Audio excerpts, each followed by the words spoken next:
Everyone likes to get promoted, right? We've seen a few examples of that in the Big Ten Conference just coming off of last season, and we'll address that here from a spring football perspective, especially. Sherrone Moore, in a position right now, showed himself as one of the top assistant coaches and coordinators in the entire country, had the audition with the big whistle for a few games as well, handled it so well. How do you view the task at hand right now for Sherrone Moore in leading Michigan? Well, I think we know what his identity is going to be, run the ball and play defense, and they have the pieces to do that. The key is who's going to play quarterback, and no one's quite separated. The other thing that I would look for is leadership. Mikey Sainristil, J.J. McCarthy, Blake Corum, Mike Barrett, a couple guys. What made Michigan successful was leadership, and that was one of Jim Harbaugh's best attributes. I believe Sherrone Moore will do the same. Got to figure out quarterback, got to figure out the leaders in the locker room.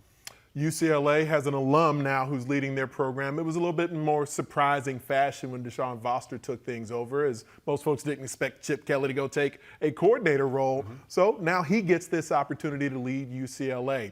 What's his task look like? Well, everything moves so fast, right? Like that was a late move for Chip Kelly to leave, and now it's all had to come together. And yet, I like the moves. Their defensive coordinator, Deanton Lynn, goes across town to USC. You hire from within with Coach Malloy, and then I love the ability. You go get Eric Bieniemy, and a phenomenal football mind that's coached some great talents. Combine that with the fact you're returning your quarterback Ethan Garbers, and I say there's pieces in place. But as is true for everyone, the competition's elevated. That's going to be the challenge for UCLA. And with that being elevated, it seems like the energy around UCLA, that can really pay dividends, especially for the first year of a coach. And he is UCLA. He played there. He's been on the staff for a while. He's played in the NFL. I do think that that's important in today's world. You know, when you're selling to recruits, you got to come here.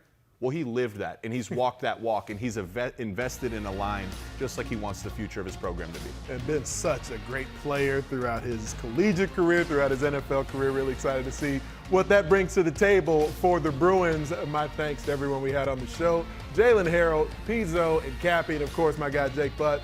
I'm Anthony Herron. Thank you for tuning in to Big Ten Today.